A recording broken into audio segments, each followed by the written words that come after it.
Babak 1. Gema badai dan kemewahan yang dingin. Malam itu, 25 Desember, Jakarta tidak sedang menyambut Natal dengan damai. Langit di atas ibu kota seperti sedang menumpahkan amarahnya. Guntur menggelegar, getarannya terasa hingga ke fondasi rumah sakit Kencana. Sebuah bangunan megah yang berdiri angkuh di pusat kota. Tempat di mana uang bisa membeli nyawa, atau setidaknya kenyamanan yang luar biasa. Di lantai paling atas, di dalam kamar VIP yang lebih mirip dengan suite hotel bintang 5, Baskoro duduk di kursi kulit asli. Ia tidak bisa diam. Ia adalah penguasa Arta Group, pria yang biasa mengatur nasib ribuan orang dengan satu tanda tangan. Namun malam ini, ia merasa tak berdaya. Di balik pintu kaca yang kedap suara, istrinya, Sofia, sedang berjuang. Baskoro menatap keluar jendela, melihat kilat yang menyambar-nyambar puncak gedung pencakar langit miliknya. Ia sudah menyiapkan segalanya untuk momen ini. Sebuah tim yang terdiri dari 5 dokter spesialis terbaik di Asia, 10 perawat paling berpengalaman, dan sebuah boks bayi yang dilapisi kain sutra Italia yang ditenun khusus dengan inisial nama keluarga mereka. "Pewarisku," bisik Baskoro pada pantulan wajahnya di kaca jendela yang basah. "Kau akan lahir untuk menguasai dunia ini. Semua yang kau lihat dari atas ini suatu saat akan menjadi milikmu." Baskoro tidak menyadari bahwa di saat yang sama, di sayap bangunan yang berbeda, di sebuah lorong sempit yang bau karbolnya menusuk hidung, seorang wanita lain sedang meregang nyawa. Ratna, seorang wanita yang hidupnya hanya dihabiskan untuk mencuci pakaian kotor orang kaya, baru saja sampai di rumah sakit dengan ojek.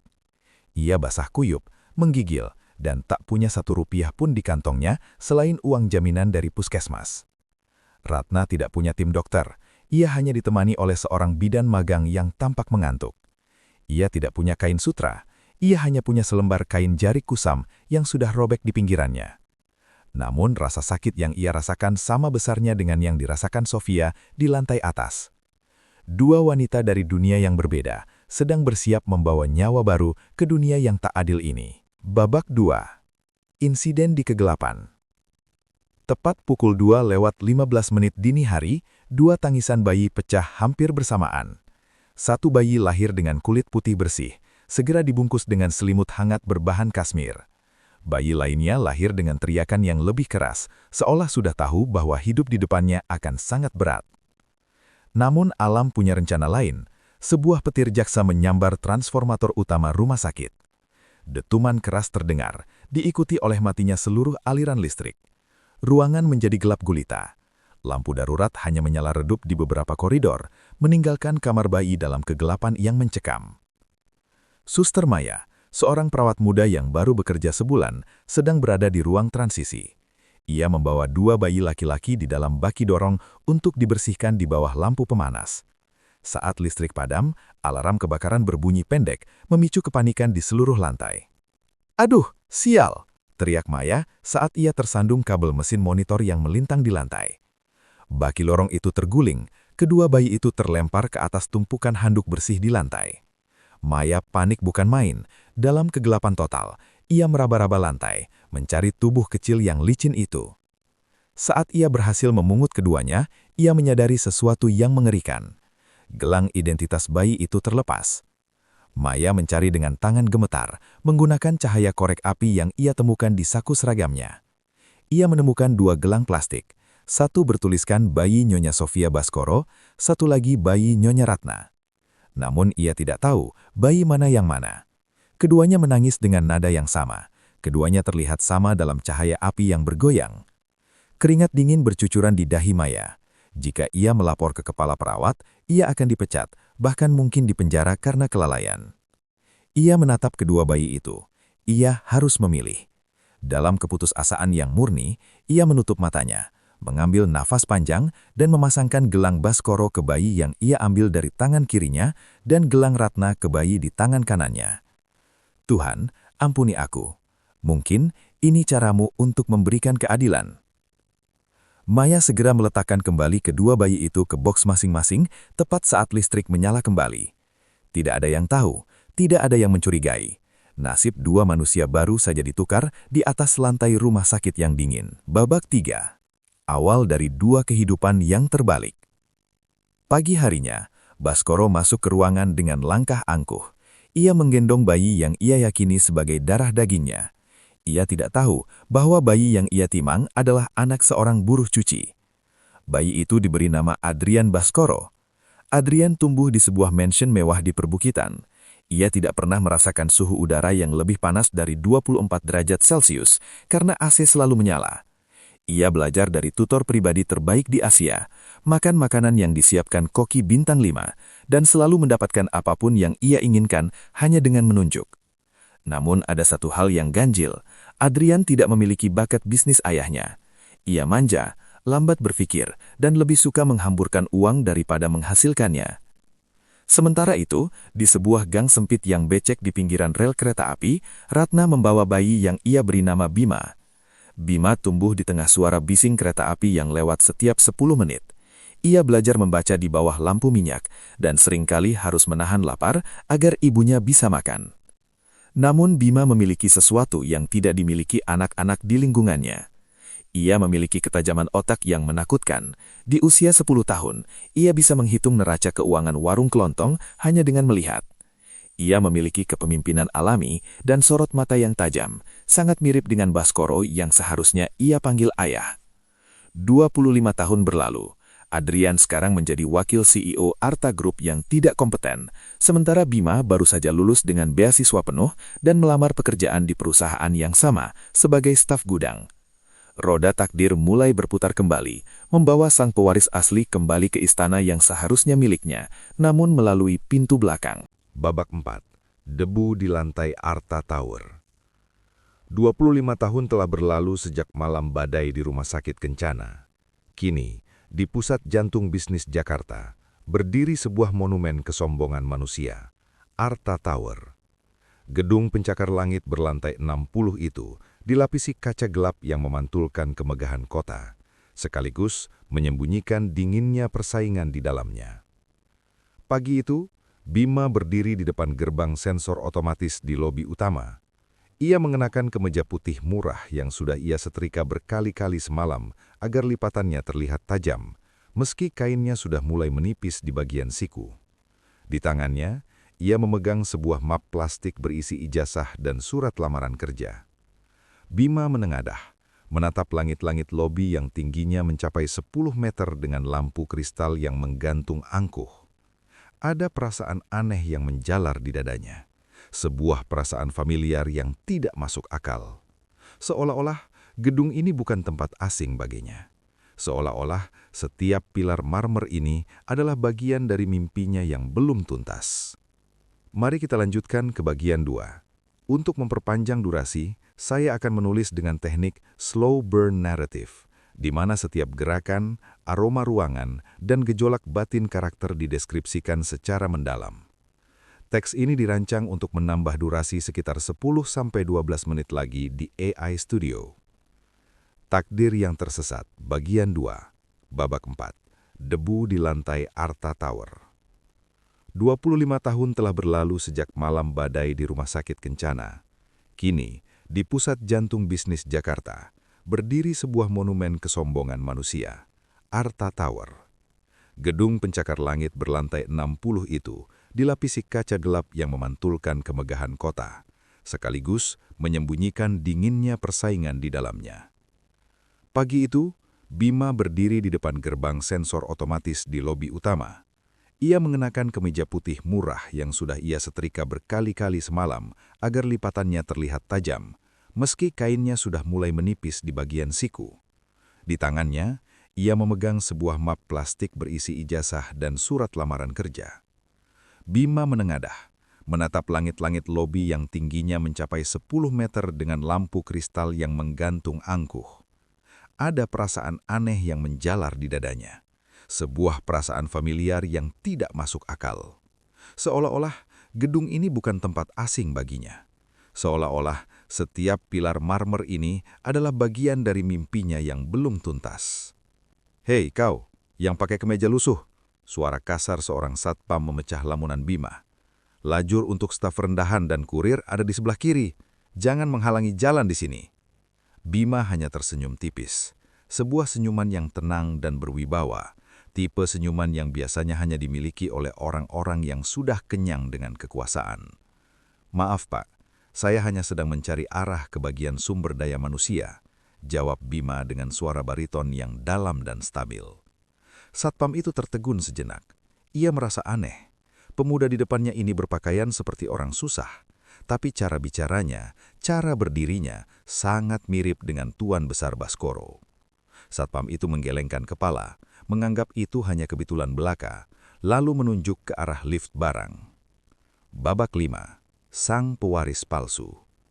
Di lantai paling atas, di sebuah kantor yang luasnya setara dengan lapangan basket, Adrian Baskoro sedang duduk di balik meja kerja dari kayu ek hitam. Ia mengenakan setelan jas seharga ratusan juta rupiah, namun cara ia duduk sangat tidak mencerminkan harganya. Ia menyandarkan kakinya ke atas meja sambil bermain game di ponselnya yang berlapis emas. Di atas mejanya, bertumpuk laporan keuangan yang sudah seminggu tidak ia sentuh. Adrian membenci angka. Baginya, perusahaan ini hanyalah mesin ATM raksasa yang tidak akan pernah habis uangnya. Pintu terbuka. Baskoro masuk dengan langkah yang masih tegap meski usianya sudah senja.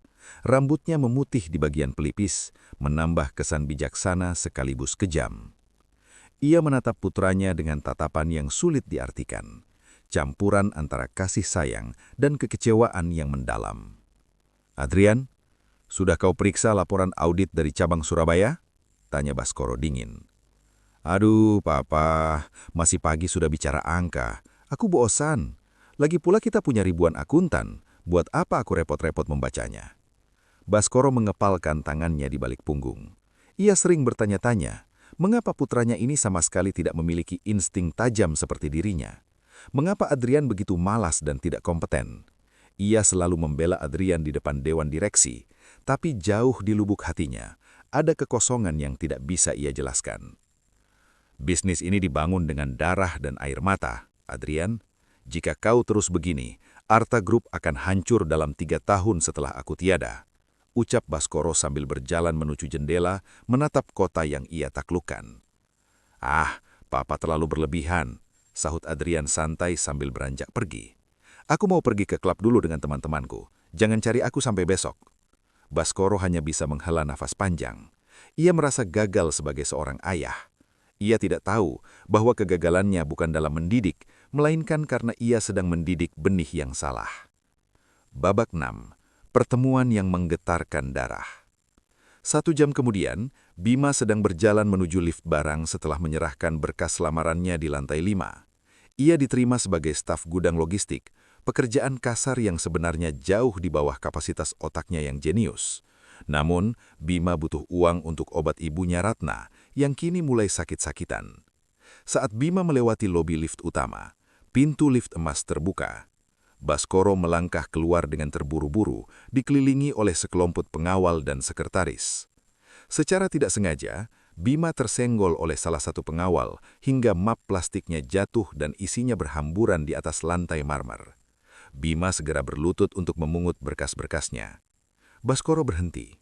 Entah mengapa, langkah kakinya terasa berat. Ia menoleh ke bawah, menatap seorang pemuda yang sedang memunguti kertas di dekat kakinya. Untuk sesaat, waktu seolah berhenti. Bima mendongak, matanya bertemu langsung dengan mata Baskoro. Baskoro merasa seperti tersengat listrik. Ia melihat dirinya sendiri di mata pemuda itu. Ketajamannya, keberanian yang tenang itu, dan bentuk rahang yang sangat identik dengan mendingai ayahnya. Baskoro merasa dadanya sesak secara tiba-tiba. "Siapa kau?" tanya Baskoro pelan, hampir berupa bisikan. Bima berdiri, merapikan kemejanya, dan menatap sang konglomerat tanpa rasa takut sedikit pun. "Nama saya Bima, Pak. Saya baru saja melamar untuk posisi staf gudang," jawab Bima dengan suara bariton yang dalam dan stabil. Baskoro menatap Bima dari ujung kepala sampai ujung kaki. Ada sesuatu di dalam darahnya yang berteriak, sebuah insting purba yang mengatakan bahwa pemuda di depannya ini adalah bagian dari dirinya. "Staf gudang?" Baskoro mengumam. Ia mengambil salah satu lembar ijazah Bima yang terjatuh. Ia melihat nilai matematika dan analisis ekonomi yang penuh. "Dengan nilai seperti ini, kau melamar jadi staf gudang?" Saya butuh kerjaan cepat, Pak, dan saya tidak bermasalah mulai dari tempat yang paling rendah, jawab Bima tegas. Baskoro memberikan kembali ijazah itu. Tangannya sempat bersentuhan dengan tangan Bima, dan Baskoro merasakan getaran yang aneh di sekujur tubuhnya. Ikut aku ke kantorku sekarang, perintah Baskoro tiba-tiba, membuat seluruh sekretarisnya ternganga. Bima mengangguk. Ia tidak tahu bahwa langkahnya menuju lift emas itu adalah langkah pertamanya kembali ke rumah yang seharusnya ia tempati sejak 25 tahun yang lalu. Sementara itu, jauh di sebuah kontrakan sempit, Ratna menatap foto bayi Bima dengan rasa takut yang mulai merayap di hatinya. Takut bahwa rahasia malam badai itu akan segera terungkap. Babak 7. Ujian di langit Jakarta. Lift emas Arta Tower meluncur naik dengan kecepatan tinggi, namun bagi Bima, waktu terasa melambat. Di sampingnya berdiri Baskoro, pria paling berpengaruh di negeri ini, yang terus mencuri pandang ke arah samping profil wajah Bima. Baskoro merasa seperti sedang melihat cermin masa mudanya, namun ia menepis pikiran itu sebagai sekedar imajinasi orang tua yang merindukan sosok pewaris ideal. Mereka sampai di lantai 60. Baskoro membawa Bima masuk ke ruang rapat utama yang dindingnya terbuat dari kaca transparan, memperlihatkan seluruh cakrawala Jakarta. Baskoro melemparkan sebuah dokumen tebal ke atas meja marmer. Itu adalah laporan proyek pembangunan kawasan mandiri di Kalimantan yang sedang macet. Tim ahli dan konsultan luar negeriku sudah menyerah. Mereka bilang proyek ini akan merugi triliunan rupiah, ucap Baskoro sambil menyandarkan tubuhnya, menatap Bima dengan mata tajam yang menguji. Aku beri waktu 10 menit, baca dan katakan padaku apa yang salah. Bima tidak gemetar. Ia mengambil dokumen itu, membalik halamannya satu persatu dengan ketenangan yang tidak wajar bagi seorang pemuda yang baru saja melamar jadi staf gudang. Ruangan itu sunyi, hanya terdengar suara gesekan kertas dan detak jam dinding yang berat. Sekretaris Baskoro, seorang wanita keturunan yang sudah bekerja belasan tahun, berbisik, "Tuan, ini tidak adil. Dia bahkan belum lulus pelatihan dasar." Baskoro hanya mengangkat tangannya, memerintahkan untuk diam. Ia melihat mata Bima bergerak cepat. Pemuda itu tidak hanya membaca, ia sedang membedah angka. "Sudah selesai, Pak," ucap Bima tepat pada menit ke-8. Baskoro mengangkat alisnya. "Jadi?" Bima berdiri dan berjalan menuju papan tulis digital. Dengan gerakan tangan yang lincah, ia mulai mencoret-coret grafik. Kesalahannya bukan pada anggaran, melainkan pada asumsi logistik.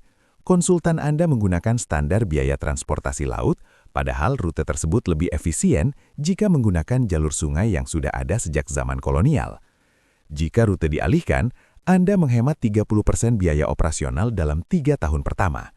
Dan di halaman 42, ada kesalahan penghitungan bunga bank yang sepertinya disengaja oleh pihak ketiga. Baskoro tertegun. Ia berdiri dari kursinya, mendekat ke arah papan tulis. Apa yang dikatakan Bima adalah sesuatu yang bahkan tidak terpikirkan oleh direktur keuangannya. Itu adalah insting bisnis murni, tipe kecerdasan yang tidak bisa diajarkan di universitas manapun. "Siapa sebenarnya yang mengajarimu cara berpikir seperti ini?" tanya Baskoro. Suaranya kini terdengar lebih lembut, hampir penuh kekaguman. "Ibu saya, Pak," jawab Bima pendek. "Dia selalu bilang, jika hidup memberimu sedikit, kau harus tahu cara menghitung yang sedikit itu agar menjadi banyak." Babak 8. Ancaman bagi sang pewaris palsu. Kabar tentang seorang staf gudang yang dibawa masuk ke ruang kerja pribadi Baskoro segera menyebar seperti api di Arta Tower. Kabar itu sampai ke telinga Adrian yang sedang bersantai di sebuah kafe mewah tak jauh dari kantor. "Apa? Papa membawa orang asing ke ruang rapat?" Adrian membanting ponselnya ke atas meja kayu. Wajahnya yang biasanya sombong, kini berubah menjadi merah padam karena cemas. Ia segera kembali ke kantor. Di lobi, ia melihat Bima sedang berjalan keluar dengan langkah tegap, didampingi oleh sekretaris pribadi ayahnya. Adrian langsung menghadang Bima. "Heh, kau!" bentak Adrian. Ia menatap Bima dari atas ke bawah dengan tatapan menghina. "Aku tidak tahu tipu muslihat apa yang kau pakai untuk merayu ayahku, tapi dengar ini. Jangan pernah berharap bisa masuk ke tempat ini lagi. Arta Group adalah milikku. Kau hanyalah sampah yang tersesat di gedung yang salah." Bima berhenti. Ia menatap Bima dengan sorot mata yang begitu tenang hingga membuat Adrian merasa kerdil. Bima tidak membalas makian itu dengan kemarahan. Ia hanya berkata, "Gedung ini memang megah, Tuan Adrian, tapi gedung setinggi apapun akan runtuh jika fondasinya terbuat dari kemalasan." Adrian ternganga. Tidak ada orang di kantor ini yang berani bicara seperti itu padanya. Saat Bima pergi, Adrian segera memanggil orang kepercayaannya, seorang pria bernama Baron yang biasa mengurusi masalah kotor keluarga Baskoro. "Baron, cari tahu siapa pemuda itu, cari tahu di mana dia tinggal, siapa keluarganya, dan temukan sesuatu yang bisa menghancurkannya. Aku ingin dia menghilang dari pandangan ayahku sebelum matahari terbenam besok hari." Perintah Adrian dengan suara gemetar karena iri hati. Babak 9. Rahasia yang mulai retak. Malam itu Bima pulang ke rumah kontrakannya dengan perasaan yang campur aduk. Ia menceritakan pada ibunya Ratna bahwa ia tidak jadi bekerja di gudang, melainkan ditunjuk langsung oleh pemilik perusahaan untuk menjadi asisten analisis data. Bukannya senang, Ratna justru menjatuhkan piring yang sedang dipegangnya. Wajahnya pucat pasi. "Ibu, ada apa?" tanya Bima cemas sambil membantu ibunya duduk. "Bima, nak, mungkin kau sebaiknya tidak bekerja di sana," bisik Ratna dengan suara bergetar. "Cari pekerjaan lain, di toko kelontong atau di bengkel saja, jangan di Arta Tower." "Tapi kenapa, Bu? Ini kesempatan besar untuk kita. Saya bisa membelikan ibu obat yang lebih baik, kita bisa pindah dari sini," protes Bima bingung. Ratna hanya bisa menangis. Di dalam hatinya ia jerit ketakutan. Ia ingat betul wajah Baskoro yang sering muncul di televisi. Ia tahu bahwa Bima adalah bayangan hidup dari pria itu. Semakin dekat Bima dengan Baskoro, semakin dekat pula kebenaran akan terungkap. Ratna takut kehilangan anak yang sudah ia cintai selama 25 tahun itu. Ia takut dianggap sebagai pencuri, meskipun ia sendiri adalah korban dari kesalahan malam itu. Sementara itu di sebuah laboratorium gelap di sudut kota, Baron, orang suruhan Adrian, sedang melihat foto-foto Bima. Ia juga memegang salinan akte kelahiran Bima yang baru saja ia curi dari arsip kelurahan. Baron menyadari sesuatu yang janggal. Tanggal lahir Bima identik dengan tanggal lahir Adrian Baskoro, dan rumah sakitnya pun sama. Sebuah kecurigaan besar mulai muncul di benak Baron, sebuah rahasia yang jauh lebih berharga daripada sekedar perintah untuk menyingkirkan seorang staf gudang. Babak 10. Bayang-bayang di gang sempit. Malam di pinggiran rel kereta api selalu terasa lebih panjang bagi Ratna. Suara gemuruh kereta api yang lewat setiap 10 menit kini terdengar seperti detak jam raksasa yang menghitung mundur kehancuran hidupnya. Sejak Bima bercerita tentang pertemuannya dengan Baskoro, Ratna tidak bisa tidur. Setiap kali ia memejamkan mata, ia melihat wajah Suster Maya yang panik di kegelapan rumah sakit 25 tahun yang lalu. Suatu sore, saat Bima belum pulang kerja, sebuah mobil sedan hitam mewah yang tampak sangat asing di lingkungan kumuh itu berhenti di depan kontrakan Ratna. Seorang pria berpakaian safari gelap, Baron, turun dengan langkah yang angkuh. Ia memegang sebuah amplop coklat. "Nyonya Ratna?" tanya Baron dengan nada dingin yang membuat bulu kuduk Ratna berdiri. Ratna keluar dari pintu kayunya yang reot, tangannya yang keriput mencengkram kain sarungnya. Iya, saya sendiri. Ada keperluan apa ya, Pak?" Baron tidak menjawab dengan kata-kata. Ia hanya membuka amplop itu dan menunjukkan salinan dokumen rumah sakit serta foto bayi Bima yang baru lahir. 25 tahun yang lalu, Rumah Sakit Kencana, malam Natal. Anda ingat bukan? Kesalahan perawat itu bukan hanya sekadar kecelakaan, Nyonya Ratna. Itu adalah perubahan nasib. Dan sekarang, putra asli keluarga Baskoro sedang bekerja sebagai pesuruh di kantor ayahnya sendiri. Ratna lemas. Ia terduduk di lantai semen yang retak. Tolong jangan sakiti Bima. Dia tidak tahu apa-apa. Dia anak yang baik." "Bima tidak akan terluka jika Anda bekerja sama," bisik Baron sambil membungkuk. "Tuan muda Adrian ingin Bima menghilang. Jika Anda tidak membawa Bima pergi dari kota ini dalam 3 hari, saya akan memastikan polisi datang ke sini dan menuduh Anda menculik bayi konglomerat 25 tahun yang lalu. Bayangkan, Nyonya, sisa hidup Anda akan habis di penjara dan Bima akan membenci Anda selamanya." Ratna hanya bisa terisak, menutupi wajahnya dengan tangan yang gemetar. Dunia yang ia bangun dengan cinta dan kebohongan kecil kini runtuh berkeping-keping. Babak 11. Keraguan Sang Raja. Sementara itu, Di lantai 60 Arta Tower, Baskoro duduk sendirian di kegelapan ruang kerjanya. Di hadapannya, terdapat sebuah gelas whisky yang belum disentuh. Pikirannya tidak pada bisnis, melainkan pada pemuda bernama Bima. Hari itu, Bima baru saja mempresentasikan strategi penyelamatan aset perusahaan yang sangat brilian. Namun bukan kejeniusan itu yang mengganggu Baskoro, melainkan hal-hal kecil, cara Bima memegang pulpen dengan jari kelingking yang sedikit menekuk, cara Bima mengerutkan dahi saat berpikir, bahkan cara Bima meminum kopi pahit tanpa gula sedikit pun, semuanya identik dengan kebiasaan mendiang ayah Baskoro. Tidak mungkin, gumam Baskoro pada kegelapan. Adrian adalah anakku, Sofia melahirkannya di depanku. Namun insting bisnisnya, insting yang membuatnya menjadi orang terkaya, mengatakan ada sesuatu yang tidak beres. Baskoro mengambil sebuah sisir kecil dari laci mejanya. Di sana terdapat beberapa helai rambut Bima yang tertinggal di sandaran kursi ruang rapat tadi siang. Dengan tangan yang sedikit gemetar, Baskoro memasukkan helai rambut itu ke dalam plastik klip. Ia kemudian mengambil sebuah gelas kaca bekas minum Adrian yang diambil sekretarisnya pagi tadi. Maafkan aku, Adrian. Maafkan Sofia. Ia memanggil orang kepercayaan pribadinya yang paling setia, bukan Baron, melainkan seorang mantan intelijen tua bernama Handoko. Bawa ini ke laboratorium di Singapura. Jangan gunakan nama saya. Jangan gunakan nama perusahaan. Saya ingin hasilnya dalam 48 jam. Perintah Baskoro dengan suara yang terdengar pecah. Ia merasa seperti sedang mengkhianati keluarganya sendiri, namun rasa hapar akan kebenaran lebih kuat daripada ketakutannya. Babak 12. Konspirasi di ruang gelap. Sisi lain, Adrian mulai merasa kendali ayahnya melonggar. Ia tahu Baskoro mulai sering menghabiskan waktu berjam-jam berdiskusi dengan Bima. Ia merasa seperti seorang penyusup di rumahnya sendiri. Baron, apa kau sudah mengurus wanita tua itu? Tanya Adrian di dalam mobilnya yang melaju di tengah kemacetan Jakarta. Sudah, Tuan Muda, dia ketakutan setengah mati, tapi ada masalah baru. Tuan Besar Baskoro mengirim Handoko ke Singapura hari ini.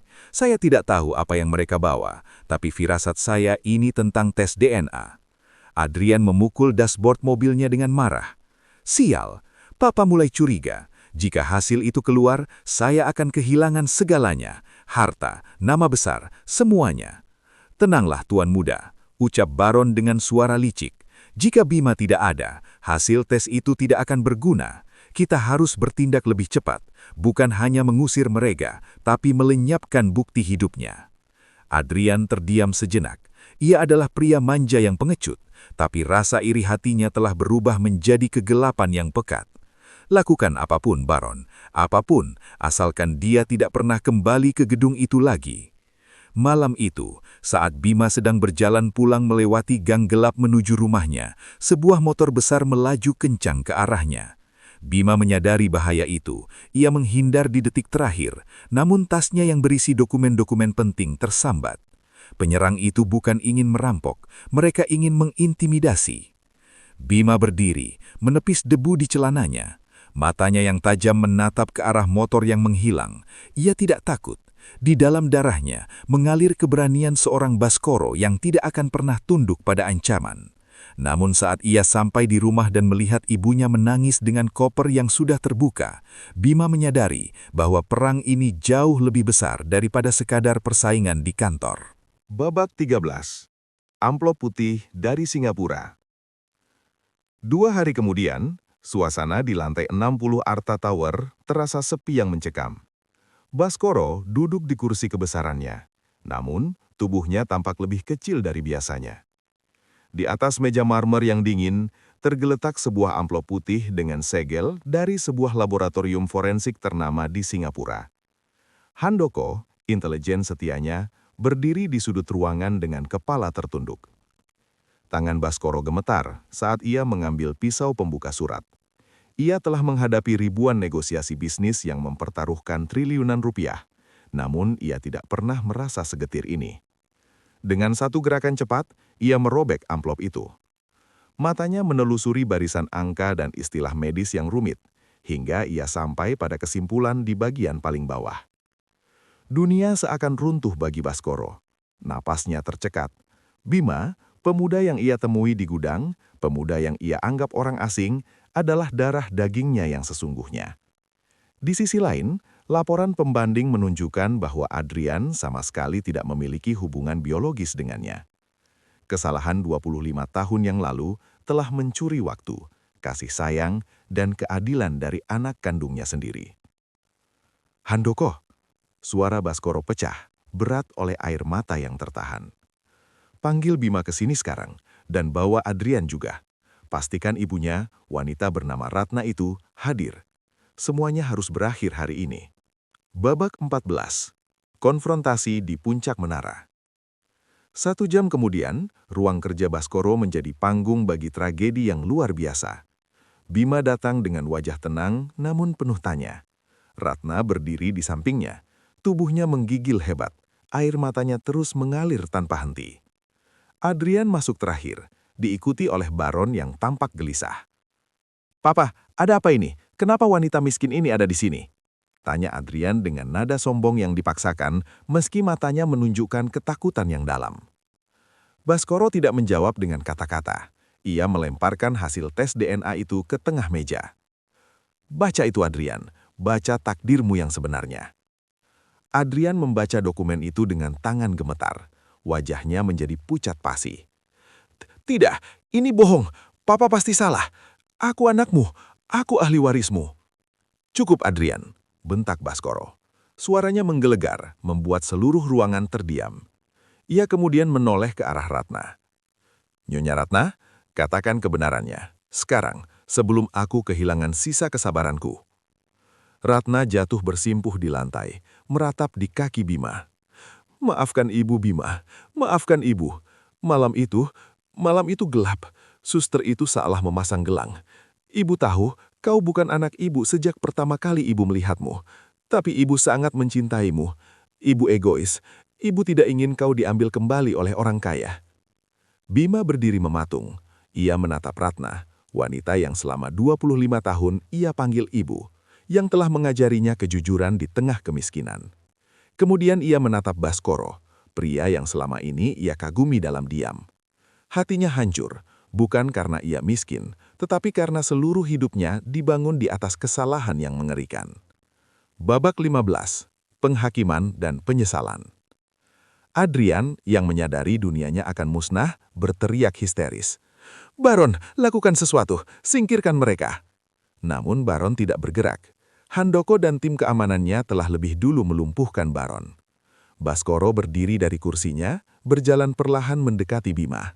Matanya yang merah menatap Bima dengan rasa bersalah yang tak terlukiskan.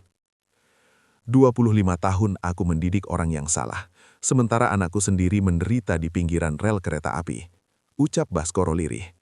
Ia mencoba menyentuh bahu Bima, namun Bima mundur selangkah. "Uang tidak bisa membeli 25 tahun yang hilang, Tuan Baskoro," ucap Bima dengan suara yang dingin namun bergetar. "Anda melihat saya karena saya cerdas. Jika saya tetap menjadi staf gudang yang biasa saja, apakah Anda tetap akan melakukan tes DNA ini? Apakah Anda tetap menginginkan saya sebagai anak Anda?" Baskoro terdiam. Pertanyaan itu adalah tamparan yang paling keras bagi egonya. Babak 16. Akhir dari sebuah takdir yang tersesat. Baskoro membuat keputusan besar hari itu. Ia mengakui Bima sebagai putra sahnya secara hukum dan publik. Namun, Bima menolak untuk langsung mengambil alih Arta Group. Ia meminta waktu untuk menenangkan diri dan tetap tinggal bersama Ratna. Karena baginya, pengabdian selama 25 tahun tidak bisa dihapus hanya dengan selembar kertas laboratorium. Adrian diusir dari dinasti Baskoro. Tanpa nama besar dan kekayaan, ia hanyalah pemuda yang tidak memiliki keahlian apapun. Ia akhirnya menyadari bahwa selama ini ia tidak memiliki apa-apa selain bayang-bayang ayahnya. Ratna, meski dimaafkan oleh Bima, tetap membawa beban penyesalan seumur hidupnya. Baskoro membiayai pengobatannya dan memberikan rumah yang layak. Namun hubungan mereka tidak pernah lagi sama. Kisah ini ditutup dengan pemandangan di lobi Arta Tower setahun kemudian. Bima berjalan masuk ke gedung itu, bukan lagi dengan kemeja lusuh, namun dengan setelan jas yang pas. Ia bukan lagi asisten, namun pemimpin baru yang disegani. Ia menengadah ke arah lampu kristal yang dulu ia kagumi. Kini ia tahu, ia tidak lagi tersesat. Ia telah pulang ke rumah yang seharusnya miliknya. Namun ia membuktikan bahwa ia layak berada di sana, bukan karena darahnya, namun karena jiwanya. Di kejauhan, suara peluit kereta api di dekat rumah Lama Ratma masih terdengar, mengingatkan Bima bahwa takdir bisa tertukar, namun karakter asli seseorang tidak akan pernah bisa dimanipulasi oleh gelang identitas manapun.